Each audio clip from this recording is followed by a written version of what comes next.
Taboum! Aujourd'hui, on se retrouve pour une nouvelle vidéo sur l'aviation. C'est parti! What is that, Dad? Fast sunlight. Bon allez, non, sérieux, on commence.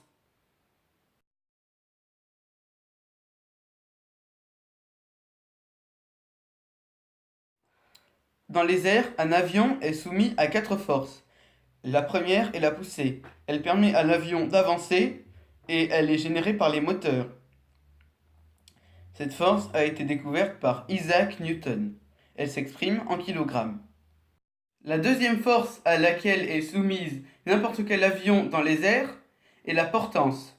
La différence de pression entre l'air qui est situé sous l'avion et l'air qui est situé au-dessus de l'avion soulève l'avion, l'aspire vers le haut. C'est ce qui lui permet de prendre son envol. La traînée est la troisième force. Elle est le contraire de la poussée. Elle a pour effet de freiner l'avion. Plus l'avion se déplace vite dans les airs, plus la traînée est importante. La gravité est la dernière des 4 forces invisibles. Elle attire naturellement l'avion vers le sol. Elle ne dépend pas de sa vitesse.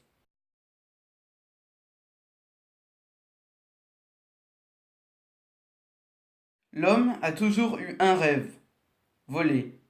Nourri par de nombreux mythes pendant de nombreuses années, ce rêve ne prit forme qu'au début du XXe siècle avec la formidable invention des frères Wright, la machine volante.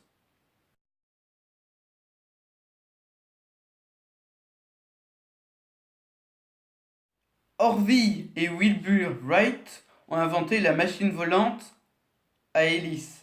Mais ce n'est pas la première fois que l'homme s'élève dans le ciel. Avant l'invention du Flyer 1, c'est comme ça que ça s'appelait, de nombreux vols d'essai ont été effectués. Avant l'invention du Flyer 1, peu de machines volantes existaient. On les appelait les ballons. En 1783, un vol fut effectué par un ballon propulsé avec de l'hydrogène. Ce vol ne dura que quelques minutes. Puis, en 1852, un autre vol fut effectué avec un ballon beaucoup plus sophistiqué. D'ailleurs, ce vol dura 27 km.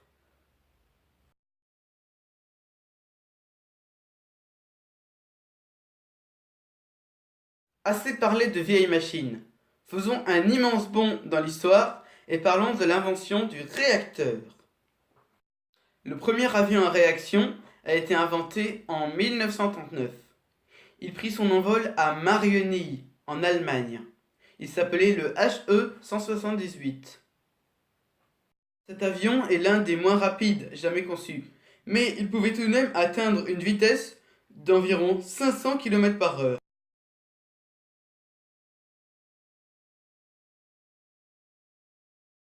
Franchir le mur du son resta pendant longtemps une utopie, jusqu'en 1947. C'est l'année où le Bell X-1 franchit le mur du son, avec à son bord George Yeager. Il atteint une vitesse de 1200 km/h, soit Mach 1,06.